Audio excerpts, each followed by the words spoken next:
My name is Trevor Norris. I'm the art gallery director here, and but the gallery is part of visual media arts, in particular the visual arts here. We do about 5 or 6 shows a year in this space between the fall and the spring semester. This is the last one before the annual student show that opens on May 10. And the annual student show is not like this. It's packed and crammed and salon style and sculptures everywhere. The openings are a lot of fun. You get to meet the students in the fine arts department, get some snacks. We have a jazz combo in the courtyard. I keep a schedule, hours on the door. I put a gallery schedule on the desk. So if you want to come by to our openings or just come by and see the shows, I hope you will. So anyway, I'm going to introduce Jeff Epley. Thanks for being here. Thank you, Trevor. You're welcome. Yeah, so they do have a really great show for the students when that time comes around. Gallery style means that they just have all of the photos and paintings all kind of stacked, right, up and down. And so there's a lot of work. And it's brilliant, to come and share and see other students' work. Come on in. We have lots of chairs if you'd like to come in. You can sit on the bench or in the back. So I am Jeff Epley. My students here are from English 50A. It's a poetry class here on campus. They have completed English 26, which is the prerequisite for this course, or they're in what's called Writing for Publication or Pleasure. They are currently finishing, or they finished, I should say, an ekphrastic poem. So we're in here examining the art, and ekphrastic poetry is basically a conversation with another art piece. And so they would interpret a piece, but it's from the attitude of the poet. And we've been doing this for a really long time. I don't know what the first ekphrastic poem was, but Ode to a Grecian Urn by Keats is one of the most famous ones. But if you look at any of these images up here, they're very much like windows. If you were inside a house and you were looking outside of a window, if you're in your apartment, it would be what you would see. In a lot of ways, these are metaphorical windows into another time, another place. And so when we see these things, we start to formulate ideas and opinions, and that's where ekphrastic poetry comes from. It comes from our ideas about what we're feeling or thinking about when we're reacting against art. So I want to introduce our student host. This will be a student-run reading, Jessica Outhuis. I pronounced that correctly. She's a wonderful poet and student. I had her in English 26, and she excelled really quickly. And then I didn't see her for the summer, and she came back and wowed me with her poetry again. I mean, not that you weren't great in 26, but wow, I think just the leap over the summer. You said you were going to poetry readings and reading. You were just really devouring it. I think is great. And recently, she just got accepted for publication on our school magazine, Saga. Yay, let's give her a hand. And she's going to be battling it out with a few of you for the jury award. We did get, I think, quite a few submissions at the last minute, because students do wait until the last minute. Of course, they always do. So you have some competition among other fine students here. So I'll go ahead and turn it over to Jessica Outhuis. Thank you. Hey everyone. Okay, so we have 12 readers today, reading anywhere between 1 to 3 poems, and each one of us is going to read our ekphrastic poem to highlight the wonderful artwork in here or another piece of art that we've chosen. We have a poet that it just writes the most beautiful things about the world around us, and I hope that you're all as inspired as I am when I hear him, and it's Vinny.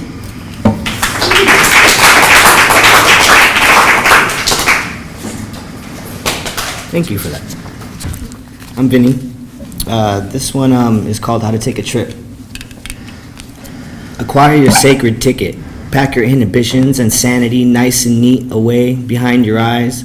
But don't forget, the time will come. Find the secret deep in a desert oasis or in the sweet hum of wilderness rains. Seas whisper you, and life, water is life, full of it. Weather the vibrant darkness, Her storm will surely subside as smoke-filled silence slices into laughter and serves up thoughtful portions as you float between daydreams with an open eye. Chaos is near, but it's not what you think. Be patient, and remember, drink life. Roll in the sand, the grass, the ocean. Become insane. Test the edges of inhibition and breathe, but first, tie your laces.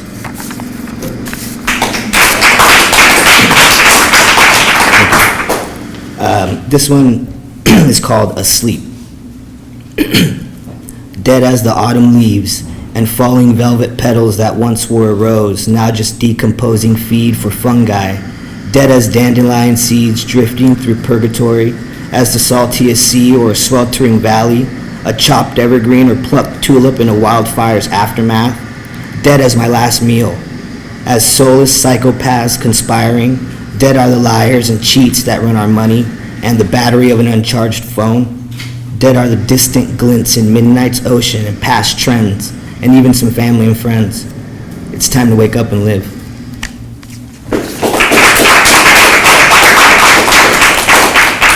And this one's actually based on a painting called, the New Testament of Love. It's called A Prayer. Alone, in the smoke-filled company of Goddess and her queen, blessing my empty days, it's fixed on their amorous landscape of speckled gold shapes and sex on pages of the good word, an intercourse of two worlds caressing each judgment with love while contrasting black and white colorfully feminine as I take one last drag and pray to them.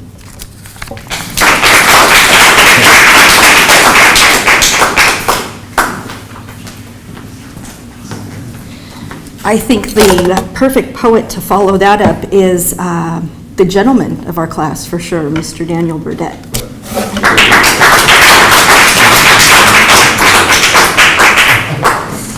I don't know about gentlemen, but I wrote my ekphrastic poem about that photograph right there. It's called Good Ride. The swell begins to form out toward the horizon, like old mountains worn down by time. I duck under a curling cliff of water, emerging to see the swell rising higher, closer now, more like a living, craggy range growing bigger every moment, moving quickly toward me as I paddle hard toward its massive moving face. Now a thick, crushing wall of water high over my head, ready to crash down and churn me under, like a rag doll in a washing machine, much longer than I could ever hold my breath. I swivel quickly, and with two hard arm strokes, I'm propelled down the steep face of tons of cold liquid energy. Gathering speed as I slide down the cliff of water, I turn hard to race back to the top of the wall, turning once again to free fall down the face, then push hard right to skim along the transparent wave as the wall curls over my head and I become the wind and the board and I am the ocean, and I've never felt so alive. I'm blown out of the tube as the wave crashes onto the rocks just beneath the surface. I fly into the air as the board shoots over the top of the dwindling swell. Climbing back onto my board, satisfied, I paddle out to await the next good ride.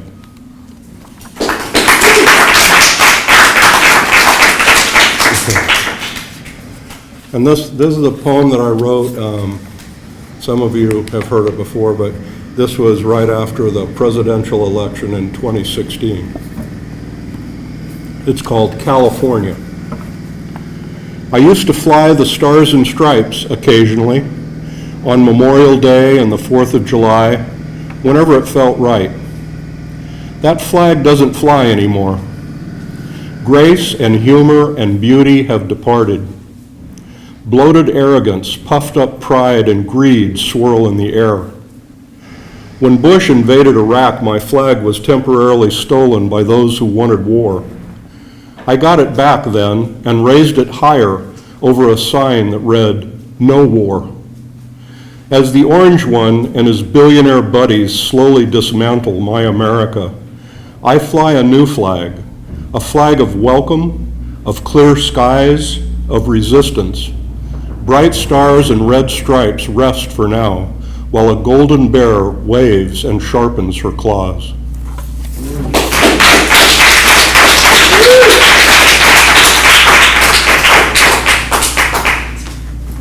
Thank you so much, Daniel. That was incredible. And I just love the first person tone. It's just, your voice is amazing. And it's, especially reading you, listening to you read about that one, I just totally felt there. Didn't everybody? Everybody felt there. Yeah, for sure. Does anybody have any poems about construction work? Jackknives. Because I think, that's going to be perfect. Next up, we have the lovely Miss Caitlin.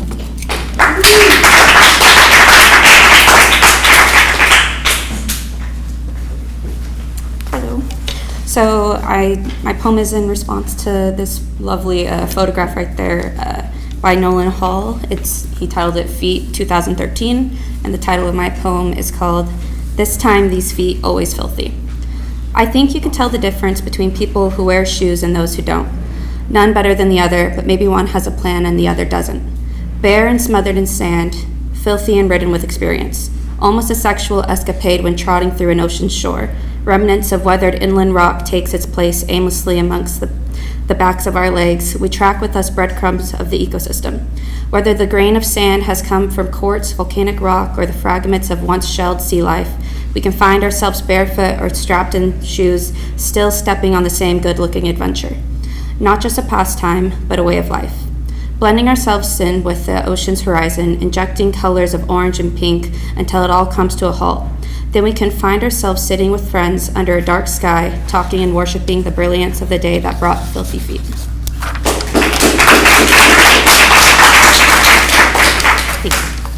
This one is titled Greener. Grass would be greener if you watered it.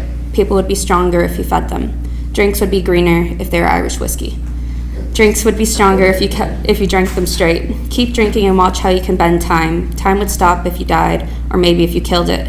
Kill time, not yourself. Dip your palms into wet cement, call it art, or call it stopping time. A memory that holds its place like a bookmark.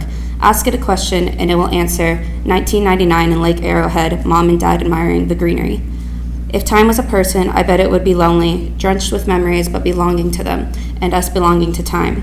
Walking to the end with the freedom to choose a different path, but still always making it green. Thank you.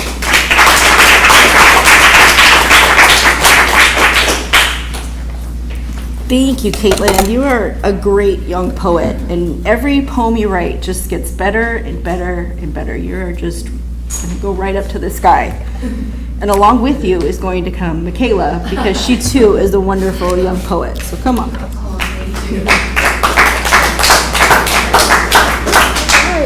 Hello. So I too actually did my ekphrastic poem on this image as well, and it's about my dad. It's called Life at Bay. So 1995, bleach-tipped, tan skin, Anderson Street surfer, sex wax, surf wax, sticky lumps wedged between fingernails. The largest set rolls in. Tumultuous fatherhood is ahead. He makes his choice, takes it. Rolled out, flattened, carved out of him, a baby is born. He calls her Mick. 2005. Woods is the new Slater. Visor hats, polo shirts, Callaway shorts, nightly news and Bobby Flay cooking shows. The old man is tired from a decade with her and his 9-to-5 job at the port. Flipping through an old photo album, a 4x6 blue horizon emerges, and then it's there, that glimmer in aged, weary eyes, just for a moment, youth.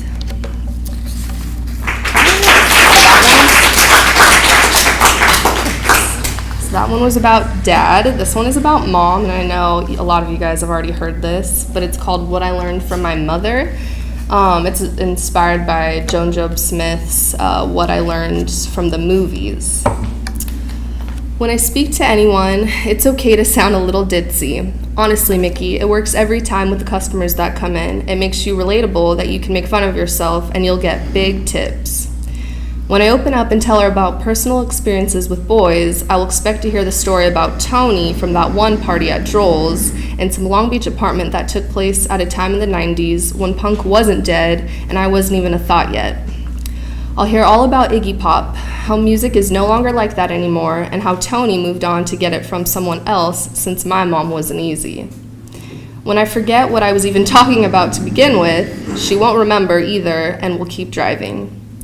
I'll learn that the majority of the conversations I have with my mother will go something like that.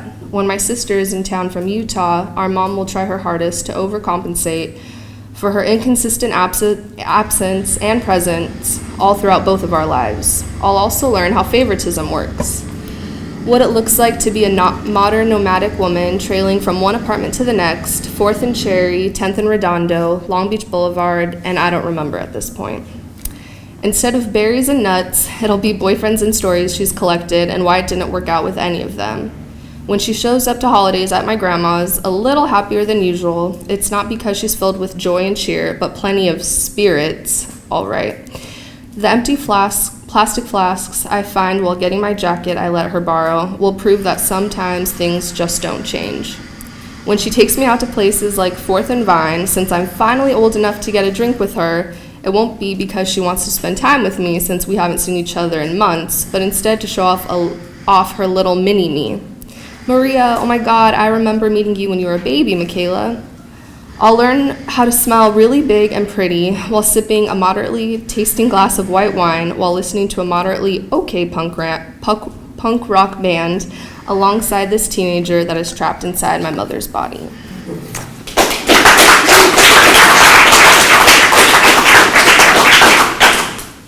Thank you so much, Michaela. Next, we have the soft-spoken but very, very powerful Kimberly.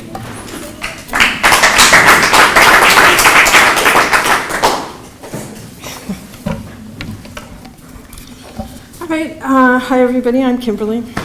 I did my poem on feet also, and here it is. She may forget the moment, but she'll remember the swing, her favorite pink high tops, and her father at her age now, and she forgives him. He gave her weightlessness, a lapse in gravity, the sacrality of physics, and the belief she could be an astronaut or an astrophysicist, a Fortune 500 executive, a president. The options spilled out like sand from her sneakers, that all she had to do was point her feet up to the stars, and there she would be, shattering the sky. It wasn't like that. It's still not like that, as close as we are.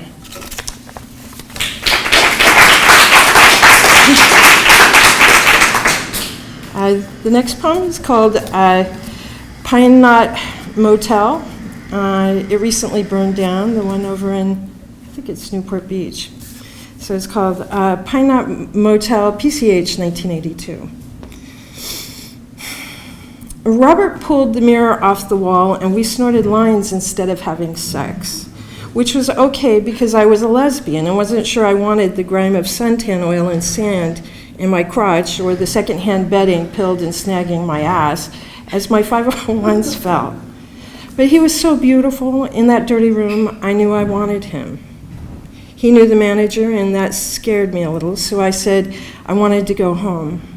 After we drank all the beers from the bag on the green shag rug, we left in his beat-up Cadillac.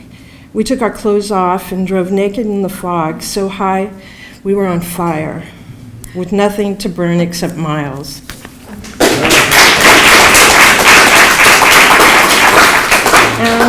For my last one is Air, keeping with the beach theme.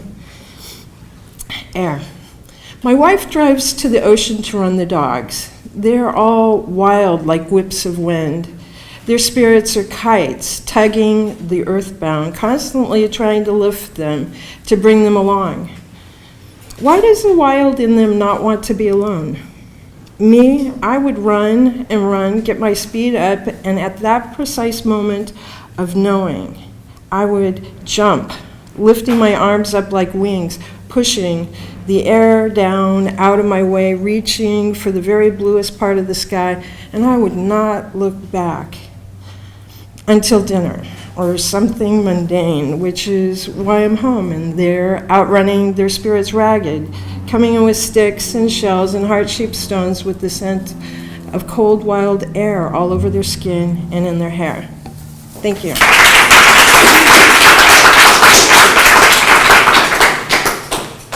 Thank you so much, Kimberly. That was awesome. Next, we have the very mysterious man in black, Ricardo.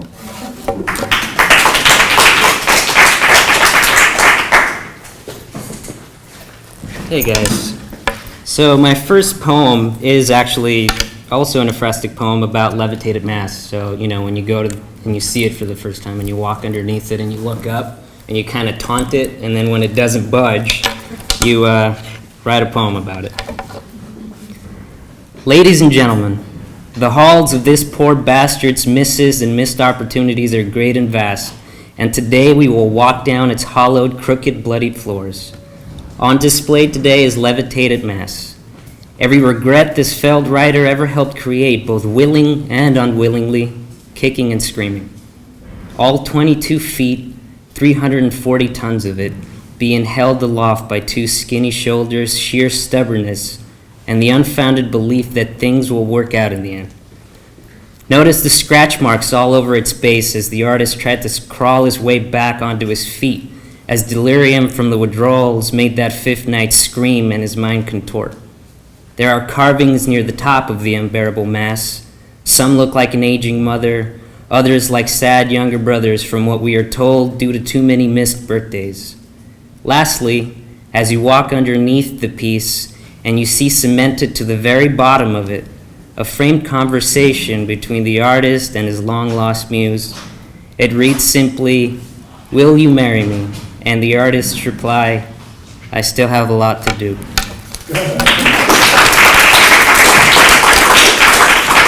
Now, this one, unfortunately, I couldn't really find myself just connecting with anything in here. I don't know why, but I took a walk outside and I found something more my speed. It's called It's a Fetish Thing. Inside this nicely lit space and the level-measured hung pieces, I feel a little under-talented. All I've got to offer this place are the from-on-high words of the lowbrow gutter fiends and their dirty syringe pen strokes. So I took a walk outside. Oh, outside in the dark corners of the courtyard and behind dirty glass, Luann Chin shows me that it's a fetish thing. Now this is more my speed. Dirty, sludgy speed with all its red spandex, leash, and collars. I tell myself, Rick, you don't even need a surfboard. You can't even swim. To ride, what you need is a safe word. One that's long and hard to say when begging for forgiveness, thinking of all the good, bad decisions that led you to this. And then the leather hits, the whip smack of jubilance. Dear Lord Satan, yes. Is there a painting for that? Better yet, where are the photographs?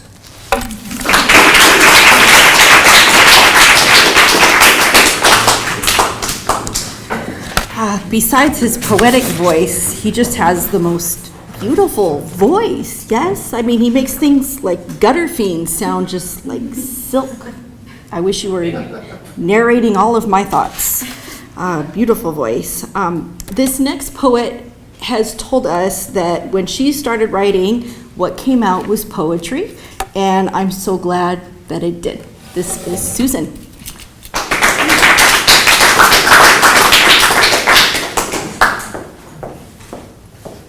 Thank you.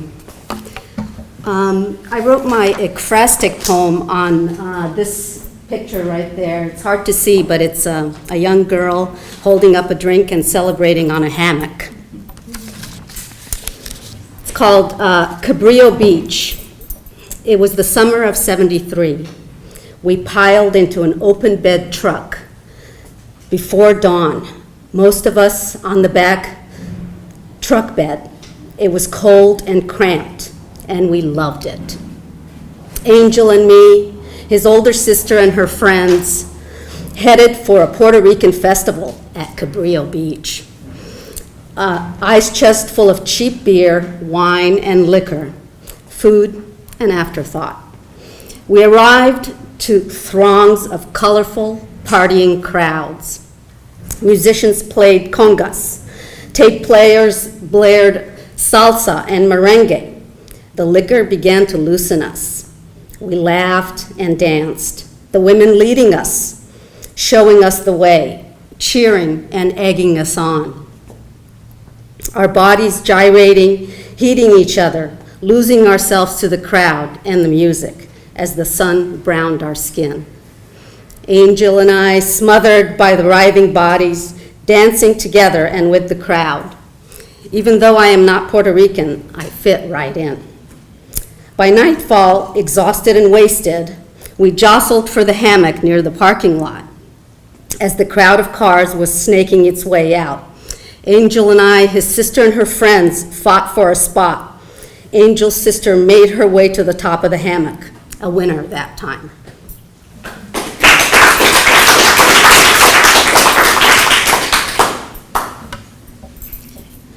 This one is called The Kite. My uncle made the kite out of notepad paper, an original creation with household string attached. He took me to the roof of our tenement, a barren Cairo roof above the 5th floor.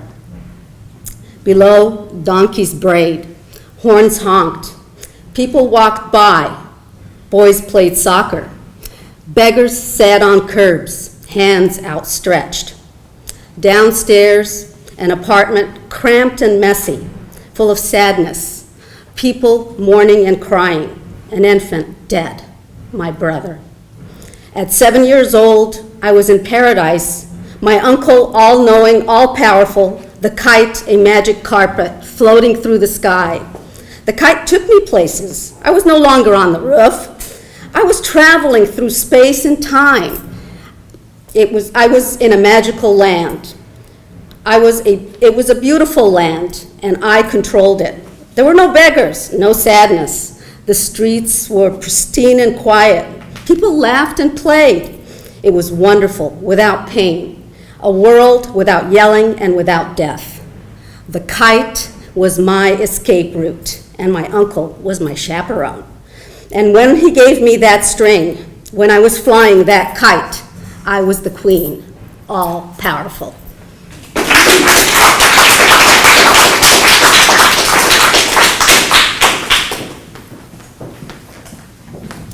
Thank you, Susan. That was a big punch from such a little lady. That was just great, so great. Next is my friend on the internet and in real life, Matthew.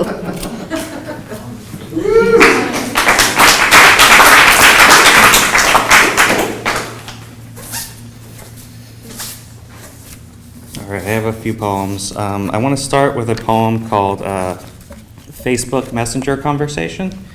It's based on a conversation I had on the Facebook Messenger app. It goes like this. She said, "My pussy's sore. Do you think if I shove a popsicle at my pussy, it'll feel better?" He said, "Maybe. It's worth a try. I was going to recommend maybe shoving an ice cube up there." Spotify asked, "Would you like to send music by Ice Cube?"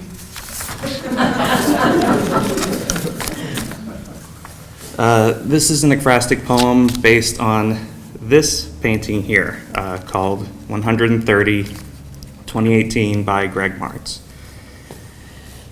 Green and brown, earthy, drops of color like flowers in rain, almost a silhouette or just a smudge. Beige like gravy, dripping down. Everything is dripping down, pouring downward into a blur.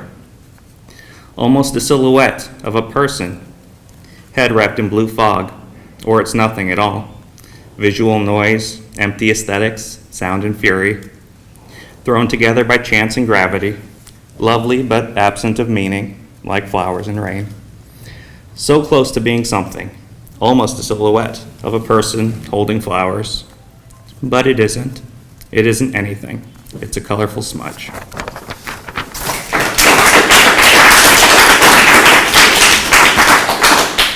And this is another ekphrastic poem based on an etching that Jessica kind of picked out for me called "The Sleep of Reason Produces Monsters" by Francisco Goya. It goes, "My head is full of monsters. Mostly monsters. Also lines from old TV shows and a lot of porn, but mostly monsters. Like Goya, my mind is plagued by demons and bats and owls and a very surprised-looking mountain lion. I dream about Godzilla and Rodan and Mothra and Ghidorah, and that scene from the movie Antichrist where Charlotte Gainsborough's character cuts her clitoris off with gardening shears. The sleep of reason produces monsters, but that's why we create, I guess. I think that's why Goya painted monsters. The Colossus, Saturn devouring his son. I think he drew and painted monsters for the same reason I write poetry, because his head was full of monsters and he didn't want to be alone with them.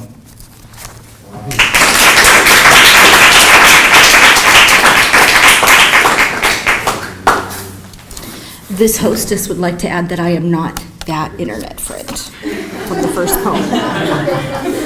I didn't know he was going to read that. Thank you for letting me be your friend. Anyhow, wow, Matthew, that was amazing. To follow that, something I know is going to be equally amazing is going to come from Liz.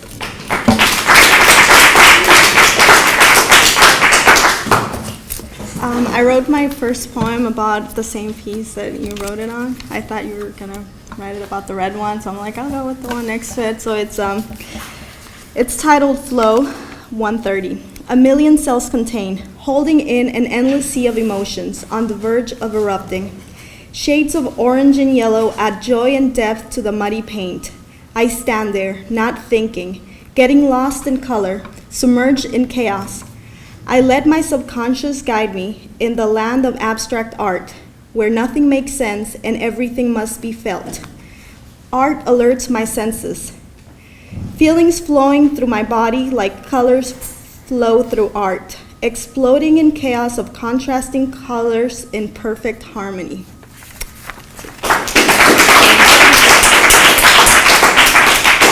The next one is a color poem, which I thought was appropriate to bring into an art gallery, and it's titled Violet. You are a constant reminder of my indecisiveness. You're like ice cream after a breakup, comforting. You lie somewhere between passion and calmness. You're always in between red and blue, a bisexual hue. You're not even my favorite color, a comfortable middle ground.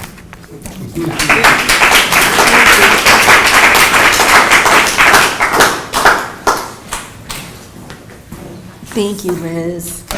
Okay, so one last reader, and that's me. And before I go, I just want to thank all of our guests for coming to support us, and all of us as a class. This is an awesome class to be in, and I'm glad that we're all together this semester. Just have a couple of short ones to close it out. I too did mine on 130 by Greg Martz, and this is my short take on it. Glazed under 1,000 layers of epoxy, your animation has stopped, but you still move.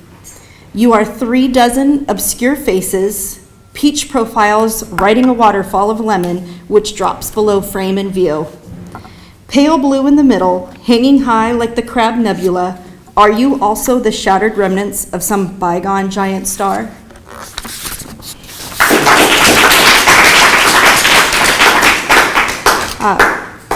And they say that most of the poems written are either about love or sex or death. And since this is the end for us, I'm going to read a poem about the end of life. And this one is called When I'm Gone. I'm 100% biodegradable. Do not put me underground, throw me in the flames. Return me to stardust, then cut a small hole in each pocket of your jacket. Hide me in there, ready for scatter. Go to Disneyland. I want to be suited in the happiest place on earth. Dissolve me in the chlorinated aqua churning through the Pirates of Caribbean. I'll swim a million revolutions in that bayou paradise. Sneak me into the enchanted tiki room. Drop a bit of me under a chair and then stay for the show. Remember me there under the plastic plumage and Polynesian gods. Spread me all over Tomorrowland. My tomorrow is here. but all of my yesterdays can be found planted under Star Tours. Take me to Thunder Mountain, try to put me on track. When coyotes howl and the train flies over the rails, my ash will swirl in felicity. I know I'll feel that whirlwind. Save a little for me, for it's a small world. I long to dance and twirl with robotic happiness for all eternity. At the end of the day, when your pockets are empty, make a wish for me, that I can stay where you have left me and not end up in the sole of some kid's shoe. Again, thank you. And thank you, Professor Epley. Close it out. Not to read anything, but I'm going to just say thank you to everyone. So, thank you everyone for coming. Thank you for those of you seeking extra credit and those of you that have to do this as a requirement for your English 26 class. But I hope that you enjoyed it. I think that this is a lot of fun to go ahead and kind of experience art and words, together in the same place. This is a great place to come to get a little break. I think. When are you open? When are you usually open, Trevor? 3 hours on Monday, Thursday, 9 a.m. to 4:30, Tuesday, Wednesday, 9 to 8:30. It's like, a very nice place to come in and just kind of, meditate when the jackhammers aren't going off. But it's often quiet. I'll come in here and say hi to Trevor, and it's just a wonderful place to kind of look around at the art and remember that there are beautiful things out there in the world when shit is going crazy, right? I want to thank Jessica for doing such a wonderful job for hosting. It's great. And Jerome for filming. Yeah, let's give her a hand. It was very good. And those of you that are enrolled in the class, stick around. Let's take some photos while we're here, see if we can get something good. We'll see. Those of you that came, thank you very much. Have some water. There's plenty of water. I don't want to carry it back to my office.